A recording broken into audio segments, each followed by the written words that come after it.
படம் பார்க்கும்போது நமக்கு தோணும்ல, இது எப்படி யோசிச்சாங்க அப்படின்னு. அதே தான், இது எப்படி யோசிச்சான் அவன், இது எங்கேருந்து எடுத்தான் அவன், இது எப்படி உனக்கு தோணுச்சு, இது நடக்குமா அப்படிலாம் யோசிச்சு எப்படா அப்படி யோசிச்சு அப்படின்னா அப்புறம் சொல்கிறான். அதுக்கப்புறம் சாமி வந்துருக்குடா இல்லை இப்படி வச்சுக்கலாம் அப்படிலாம். ஸோ பண்ணி பண்ணும்போதே அவன் பயங்கர எக்ஸைட்டடாக இருந்தான். ஸோ நல்லா வந்திருக்கு. எனக்கு என்னென்னா அவன் பண்ணி முடிச்சுட்டு அப்படி பார்ப்பேன், அவன் தலையை ஆட்டுறானா இல்லையான்னு. ஆட்டிட்டான், அப்போ ஓகே ரைட், சொல்கிறது தான் கரெக்ட். அந்த ஆட்டிடியூடு தான் பாடி லாங்குவேஜ். அவனுக்கு தெரியும் நான் என்ன எங்கள் அம்மா என்கிட்ட என்ன சொன்னாங்களோ அதுதான் இப்போ நடக்குது. நான் அவன் நடக்குதுன்றதை மட்டும் தான் நான் சொல்ல போகிறேன், அது நீயே பார்த்துட்டு தான் இருக்கேன், நான் தானாக ப்ரூவ் ஆகுங்க அப்படின்ற அந்த ஆட்டிடியூடு தான் பாடி லாங்குவேஜ் இருக்கணும்.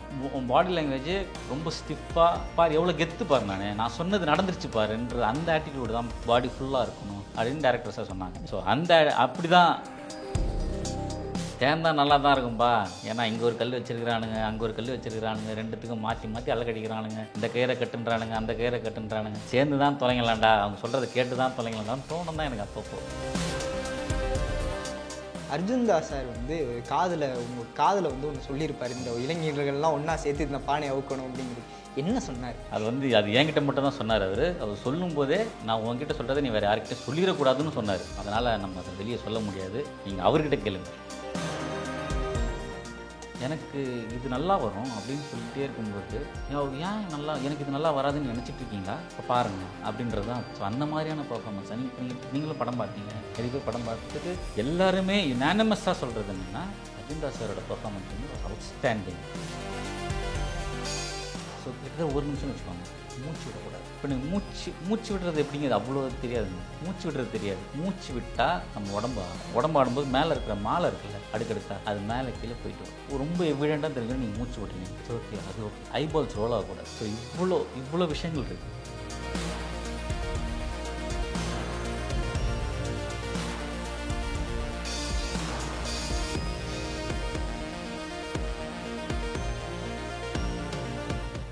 Hello channel 5 cinema viewers, this is Krishna here. இன்றைக்கி நம்ம கூட நேர்காணலில் ஆக்டர் திரு தமிழரசன் அவர்கள் தான் வந்திருக்காரு. அவர்கிட்ட பாம் திரைப்படத்தை பற்றி நிறைய இன்ட்ரெஸ்டிங்கான விஷயங்கள்லாம் வந்து கேட்டு தெரிஞ்சுக்க போகிறோம். வாங்க வீடியோக்குள்ளே போகலாம். வணக்கம். வணக்கம் கிருஷ்ணா, எப்படி இருக்கீங்க? நல்லா இருக்கேன் கிருஷ்ணா, நீங்கள் எப்படி இருக்கீங்க? ரொம்ப சூப்பராக இருக்கேன். பாம் ரிலீஸ் ஆகி சூப்பராக போயிட்டுருக்கு அப்படிங்கிற மாதிரி சொல்லலாம். ஆடியன்ஸ் கிட்டேருந்து பயங்கரமான ஒரு பாசிட்டிவ் ரிவ்யூஸ். ஸோ இந்த தருணம் உங்களுக்கு எப்படி ஃபீலில் இருக்குது? ரொம்ப சந்தோஷமாக இருக்கேன் ஆக்சுவலாக சொல்ல போனால்.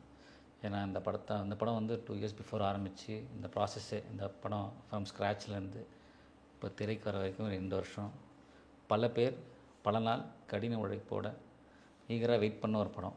ஸோ இப்போ தியேட்டர்ஸில் வந்திருக்கு. அதுக்கு ரெஸ்பான்ஸும் நல்லா பாசிட்டிவாக இருக்கும்போது so we very happy. As a டீமாக we are very happy. Okay, இப்போது இந்த ஸ்டோரியாகவே வந்து நீங்கள் ஸ்க்ராட்சிலிருந்தே கூட இருந்திருக்கேன் அப்படிங்கிற மாதிரி வந்து சொன்னீங்க. இந்த கதையாக ஃபஸ்ட்டு உங்ககிட்ட வந்து ஒரு அப்ரோச் இருக்கும்ல, இப்படி ஒரு கதை வந்து உங்களுக்கு தெரிய வருது, அதை கேட்கும்போது உங்களோட ரியாக்ஷன் வந்து இந்த மாதிரி இருந்துச்சு? படம் பார்க்கும்போது நமக்கு தோணும்ல, இது எப்படி யோசிச்சாங்க அப்படின்னு. அதே தான், இது எப்படி யோசிச்சான் அவன், இது எங்கேருந்து எடுத்தான் அவன், இது எப்படி உனக்கு தோணுச்சு, இது நடக்குமா அப்படிலாம் யோசிச்சு எப்படா அப்படி யோசிச்சு அப்படின்னா அப்புறம் சொல்கிறான். அதுக்கப்புறம் ஒரு கதை சொன்ன ஆடியோ லான்ச்சில் நமக்கு சொன்ன மாதிரி. ஸோ பரவாயில்லையே அப்படின்னு அப்புறம் யோசித்து அது ஸ்க்ரீனுக்கு கன்வெர்ட் ஆகும்போது அது அந்த ப்ராசஸும் பயங்கர என்ஜாயபுளாக இருந்துச்சு, ஆச்சரியமாக இருந்துச்சு, எப்படி இது நடக்கும் அப்படின்ட்டு. அந்த மாதிரி தான் இருந்துச்சு. கதையாகவே சூப்பராக இருந்துச்சு. அதை தாண்டி இப்போது உங்களுடைய கேரக்டர் இருக்குல்ல, நான் கதை சொல்லும்போது உங்களுக்கு ஃபஸ்ட் டைம் இந்த கதை தெரிஞ்ச ஒரு விதமாக இருக்கட்டும், அதுக்கப்புறம் டெவலப் ஆகி கடைசியாக முடியும் போது டோட்டலாக அது வேறு ஒரு கதையாக மாறி இருக்கிறதுக்கான வாய்ப்பு இருக்குது. ரைட்டிங் எல்லாமே போய் ஃபைனல் டிராஃப்டாக வரும்போது ஸ்டார்டிங்கில் உங்களுடைய கேரக்டர் வந்து எப்படி இருந்துச்சு, எண்டிங் முடியும் போது வந்து உங்களுடைய கேரக்டர் என்னவாக இருந்துச்சு? ஆரம்பிக்கும் போது சொல்கிறீங்களா? உங்களுக்கு தெரிய வரும்போது இதான் கதை, இதை நீங்கள் பண்ண போகிறீங்க அப்படின்னா நீங்கள் இந்த கேரக்டர் அப்படிங்கிற மாதிரி சொல்கிறது. இந்த படம் வந்து இந்த ஐடியாவாக, இந்த பாம் படத்தோட ஐடியா ஃபஸ்ட்டு இந்த பேர் படம் பாம்னு இப்போ தான் நம்ம வச்சோம். அதுக்கு முன்னாடி இந்த கதையோட பேர் குசு கதை. டைட்டில் வந்து இல்லை டைட்டில் இல்லை, நாங்கள் பேசிக்கிட்டு நம்ம ஒட்டை பேசிப்போம்ல, அந்த மாதிரி பேசுகிறது குசு கதை. இந்த குசு கதைக்கு வந்து அது வந்து 2019 நினைக்கிறேன். 2019 இந்த ஐடியாவாக என்கிட்ட சொன்னார் விஷால். என்கிட்ட சொல்லிவிட்டு சும்மா நம்ம டீக்கல்னு பேசிகிட்டு இருக்கும்போது இந்த மாதிரி ஐடியா இருக்கு நான் கேட்கலாம் அப்படின்னு கேட்டால், அப்போ அது சொன்ன மாதிரி எப்படா இது எப்படி நடக்கும் அப்படிலாம் இருக்காது, சான்ஸே இல்லை, சயின்டிஃபிக்கலி இட்ஸ் நாட் ப்ரூவ்ட் அப்படின்லாம் சொன்னேன் நான். அதுக்கப்புறம் இல்லைண்ணா நடக்கும்ண்ணா அது அப்படியா அப்படின்னு அதுக்கப்புறம் பேசி முடிச்சுட்டு அப்போ வந்து என்கிட்ட இந்த படத்தில் நடிக்கணும்னா இதில் வந்து நீ பூசாரி ஒருத்தர் இருப்பார், நீ வந்து பூசாரியோட அசிஸ்டண்ட்டு அப்படின்னா. ஓகேப்பா ஓகே நான் பண்ணுறேன் அப்படின்னு. அதுக்கப்புறம் லக்கிலி சில நேரங்கள் சில மனிதர்கள் 2022 ரிலீஸ் ஆச்சு. அது முடிச்சதுக்கப்புறம் நான் அடுத்த படம் நான் பண்ண போகிறேன். ஸோ அது என்ன படம் அப்படின்னு நான் கேட்கும்போது பூசுக்கிறது தான். ஓ சரி, இதில் நம்ம பூசாரியோட அசிஸ்டன்ட்டு நம்ம நினச்சிட்டு இருக்கும்போது இல்லை நீ தான் பூசாரியாக பண்ணுற அப்படின்னு வா நல்லா இருக்குல்ல நல்லா இருக்கு அப்படின்னு சொல்லிட்டு தேங்க்யூடா அப்படின்னு சொல்லிட்டு ஸோ அப்படி ஆரம்பிச்சது தான். ஸோ பூசாரியோட அசிஸ்டண்ட்டாக இருந்து கதை கேட்கும்போது படம் எடுக்கும்போது பூசாரியாக மாறினேன் நான். அது அந்த ஜேர்னியில் வந்து மாறிடுச்சு. அவன் ஏதோ ஒரு ட்ரஸ்ட்டை நான் அவனோட ட்ரஸ்ட்டை நான் ஏர்ன் பண்ணியிருக்கேன்னு நான் நம்புகிறேன். இதுக்கு முன்னாடி பண்ண படத்தினால. ஸோ இதை ஏதோ கொஞ்சம் ஃபுல் ஆஃப் பண்ணிடுவார் இவர் அப்படின்ற அவரோட நம்பிக்கை நான் ஏர்ன் பண்ணியிருக்கேன்னு நினைக்கிறேன். அதனால் அந்த பூசாரி கதாபாத்திரத்தை அவர் கொடுத்துருக்காரு. அது முடிஞ்சதுக்கப்புறம் நான் இப்போது அந்த கேரக்டர் வந்து உங்களுக்கு கொடுத்தாச்சு. இது முடிஞ்சு அவர் அவுட்டு பார்க்கும்போது அவர் என்ன சொன்னார் டேரக்டர் சைடில் இருந்து? இல்லை ஷூட் பண்ணும்போது இப்போ ஷார்ட் ஃபார் எக்ஸாம்பிள் சொல்லணும்னா அந்த இன்டர்வல் பிளாக் சீன் இருக்குல்ல, அந்த இன்டர்வல் பிளாக் சீனை வந்து நான் அது ஏன்னா ரொம்ப முக்கியமான சீனு. நான் ஒரு தனி கொஸ்டினாகவே வச்சுருந்தேன் அதை. ஒரு பரவாயில்ல இப்போ அப்போது வந்து ஷூட் பண்ணும்போதே இப்போ நான் கேட்பேன். நான் வந்து இப்போ ரொம்ப 2-3 ஆப்ஷன்ஸ் கொடுப்போம். இது இப்படி வச்சுக்கலாமா, அது இப்படி பண்ணலாமா அப்படின்னு கேட்கும்போது இல்லை இப்படி வச்சுக்கலாம் அப்படிக்கலாம். ஸோ பண்ணி பண்ணும்போதே அவன் பயங்கர எக்ஸைட்டடாக இருந்தான். ஸோ நல்லா வந்திருக்கு. எனக்கு என்னென்னா அவன் பண்ணி முடிச்சுட்டு அப்படி பார்ப்பேன், அவன் தலையை ஆட்டுறானா இல்லையான்னு. ஆட்டிட்டான், அப்போ ஓகே ரைட் டேக் ஓகே அப்படி தான் இருக்கும். ஸோ பண்ணும்போதே எனக்கு அவன் ஓகே நல்லா வந்துட்டுருக்குன்னு சொல்லிக்கிட்டே தான் இருப்பான். ஸோ அதனால் அந்த ஒரு அப்ரிஷியேஷனே வந்து பயங்கரமாக இருந்துச்சு. ஆமாம். இந்த இந்த படமாக பார்க்கும்போது இதில் காமெடி தான் ஒரு கோர் நம்ம பேஸ் பண்ணி அந்த ஜானரில் போயிட்டுருக்கோம். அதில் உங்களோட கேரக்டர் வந்து காமெடி எசன்ஸ் வந்து ஒரு மெயினான கேரக்டராகவே வந்து கொண்டு வந்துட்டுருக்கு. இப்போது இந்த கதை ஸ்க்ராட்சில் இருக்கும்போதே வந்து இது காமெடி ஜானராக தான் வந்து நம்ம பண்ண போகிறோம் அப்படிங்கிறது வந்து இருந்துச்சா? இப்போ காமெடி எமோஷனல் ட்ராமா தான் அது. ஸோ அந்த அளவில் தான் இருந்துச்சு கதை. ஸ்க்ராட்சில் இருக்கும்போது பேப்பரில் இருக்கும்போதும் சரி, ஸ்க்ரீனுக்கு வரும்போதும் சரி, பெரிய டிஃப்ரென்சஸ் எதுவும் இல்லை. ஸோ காமெடி எமோஷனல் ட்ராமா தான் அது. ஒரு மெயினான கேரக்டர், இந்த கேரக்டர்னால கதையே மாறப்போகுது, ஆனால் அந்த கேரக்டரை வச்சு காமெடியும் புல் ஆஃப் பண்ணணும் அப்படிங்கிற ஒரு டிஸ்கிரிப்ஷன், இந்த கேரக்டரோட டிஸ்கிரிப்ஷன் உங்கள்கிட்ட என்னவா வந்துச்சு? அது ஸ்க்ரீனில் பார்க்கும்போது ரொம்ப சூப்பராக அது ரிஃப்ளெக்ட் ஆகிருந்துச்சு. உங்ககிட்ட என்னவா வந்துச்சு? டிஸ்கிரிப்ஷனாக என்கிட்ட வந்து சொன்னது என்னென்னா, கதையை மாற்ற போகிறவன் வந்தான். அந்த கதாபாத்திரம் பூசாரின்ற கதாபாத்திரம் தான் கதையை மாற்றுது. ஸோ அவன் சொல்கிறத ஆடியன்ஸ் நம்பணும், பிலீவ் பண்ணணும். ஸோ அந்த அளவிலான பர்ஃபார்மன்ஸ் இருக்கணும். சரி ஓகே நம்ம எமோஷ்னலாக பேசலாம் இது பண்ணணும் போது நீங்கள் செகண்ட் ஹாஃபில் நீங்கள் உங்களுக்கு காமெடிக்கான ஸ்பேஸும் இருக்குது. Okay right. இப்போ நான் ஆல்ரெடி தியேட்டர் பேக்ரவுண்ட் எனக்கு நான் தியேட்டர் ஆர்டிஸ்ட். இல்லைன்னா நான் தியேட்டர் பண்ணிட்டு தான் இருக்கேன். ஸோ அந்த பேக்ரவுண்டு தான் அந்த காமெடி ஸ்பேஸை ஃபில் பண்ணுறதுக்கு ஒர்க் பண்ணுறதுக்கு பெருசாக ஹெல்ப் பண்ணிச்சு எனக்கு. ஸோ சூப்பராக அந்த ட்ரெய்லர்லேயே ஒரு ஷாட் இருக்கும், அந்த ஷாட்லாம் ரொம்ப சூப்பராக ஒர்க் ஆகிருந்துச்சு தியேட்டரில் பார்க்கும்போது. அது அந்த மாதிரி தான் அந்த மெயினான அந்த ஒரு சீன் நான் கேள்வியாக வச்சுருந்தேன், அந்த ப்ராஃபஸி சீன். அது டைலாக்காக உங்கள்கிட்ட கொடுக்கும்போது இந்த மாதிரி தான் வந்து இருந்துச்சா, இல்லை உங்களுடைய டெவலப்மெண்ட்டுங்கிறது அந்த டைலாக்ல ஏதாவது கொஞ்சம் இதை லைட்டாக இப்படி பண்ணால் நல்லா இருக்குமே அப்படிங்கிற மாதிரி உங்களுடைய டெவலப்மெண்ட் எதுவும் இருந்துச்சா? இல்லை டயலாக்ஸாக வார்த்தைகளாக மாற்றங்கள் இருக்காது. ஏன்னா அது ப்ராஃபஸி சீனு. ஓகே. ஏன்னா நம்ம அது அப்படியே தான் இருந்தவங்க. ஏன்னா அதுக்கு முன்னாடி ஃப்ளாஷ்பேக்கில் என்னோடய சின்ன வயசு கேரக்டர் அம்மா பேசுகிறாங்க. ஸோ அதே டைலாக் எக்ஸாக்டாக இருக்கணும். வெறும் மாடுலேஷன்ஸில் தான் நான் மாற்றினேன். அது அவ்வளோதான். ஓகே, அவ்வளவே. ஏன்னா அது ஆல்ரெடி டைலாக்ல இருக்குது. நீங்கள் என்ன எமோஷன் பெர்ஃபார்ம் பண்ணணும் அப்படின்ற அந்த நோட்டு அந்த டைலாக்லேயே இருக்குது. அதில் அந்த டைலாக்லேயே உங்களோட அதே சப்டெக்ஸ்ட்லேயே இருக்குது. அது நம்ம பெருசாக எதுவுமே பண்ணிட வேணாம். ஏன்னா நம்ம பெர்ஃபார்மன்ஸ்க்கு பெருசாக எலிவேட் பண்ணது அந்த டைலாக் தான். நம்ம வெறும் டூல் மட்டும்தான், குரலாக முகமாக மட்டும்தான் இருந்தேனே தவிர பெருசாக அந்த அந்த சப்டெக்ஸ்ட்லேயே இருக்குது அந்த பர்ஃபார்மன்ஸ். எப்படி நீங்கள் என்ன பர்ஃபார்மன்ஸ் எலிவேட் பண்ண போகிறீங்க, என்ன பர்ஃபார்ம் பண்ண போகிறீங்கன்றது சப்டெக்ஸ்ட்லேயே இருக்குது. என்ன எமோஷன் கேரி பண்ணணுன்றது அந்த டெக்ஸ்ட்லேயே இருக்குது. நீங்கள் தூக்க முடியாத தெய்வத்தை தூக்க ஒருத்தன் வருவான் அப்படின்றதுக்கும் தூக்க முடியாத தெய்வத்தை தூக்க ஒருத்தன் வருவான்னு சொல்கிறதுக்கு வித்தியாசம் இருக்குல்ல.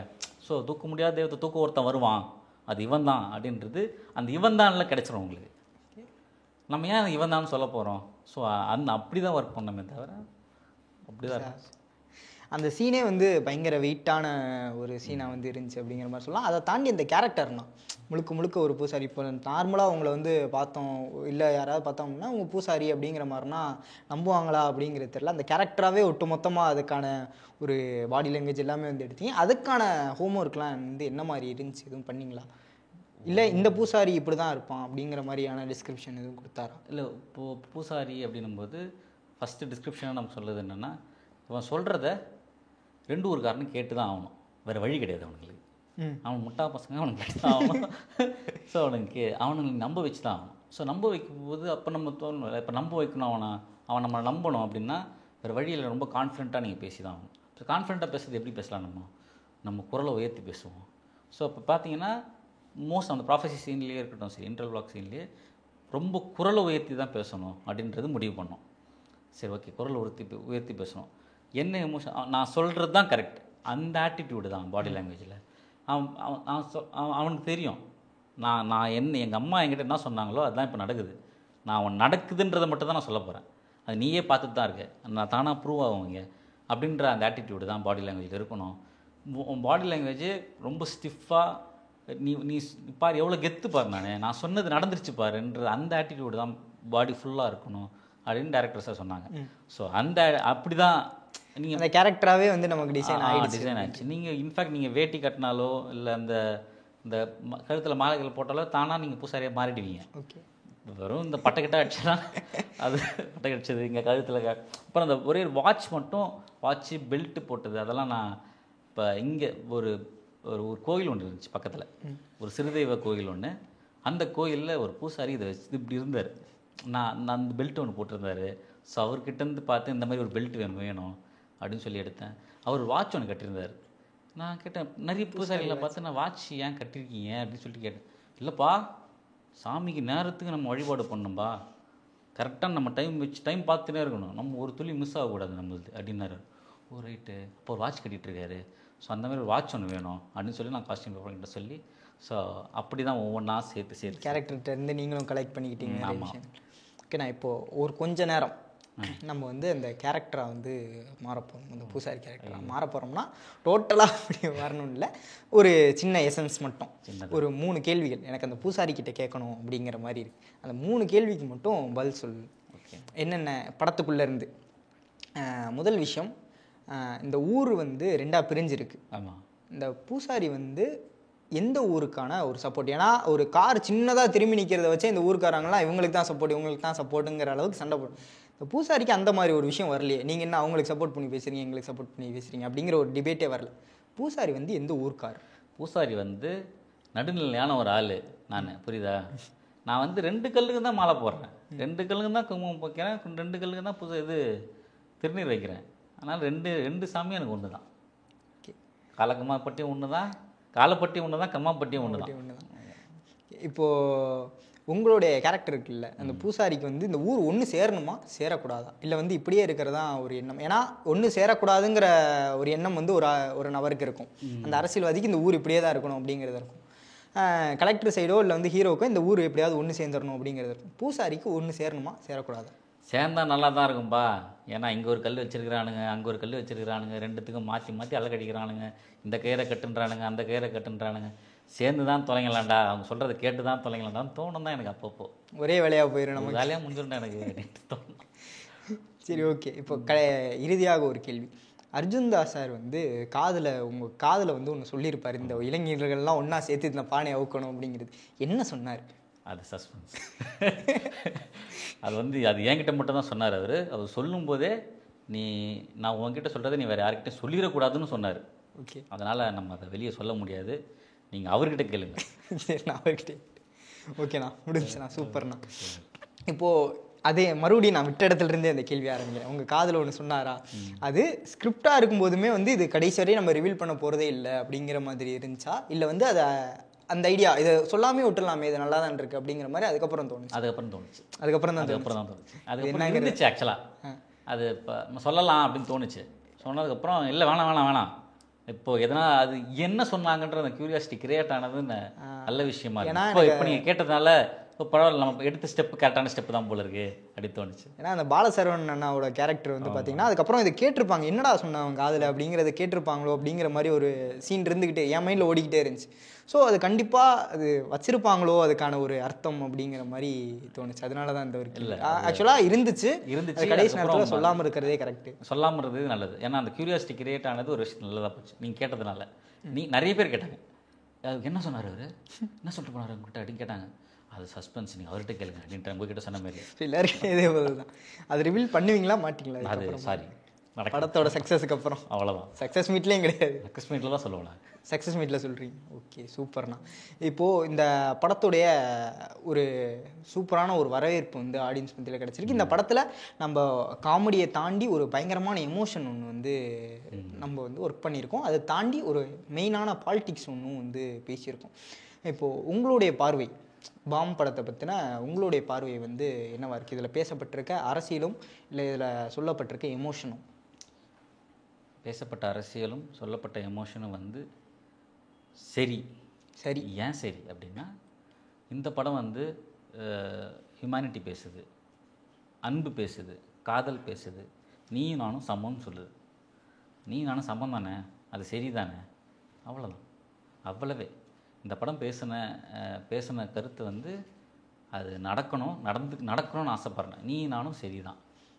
நிறத்தின் அடிப்படையிலையோ, மதத்தின் அடிப்படையிலையோ, பிறப்பின் அடிப்படையில், சாதியின் அடிப்படையிலையோ நீ நானும் வேறு கிடையாது. நீ உனக்கு ஒன்றா இருந்தாலும் சிவப்பு கலர் தான் வரும், என்ன இருந்தாலும் சிவப்பு கலர் தான் வரும். நீ நானும் ஒன்று தான். வானம் நமக்கு மேலே ஒன்று இருக்குது, அது வானம் மட்டும்தான் இருக்குது அப்படின்னு நான் நம்புகிறேன். அதை தான் இந்த படம் பேசியிருக்கு.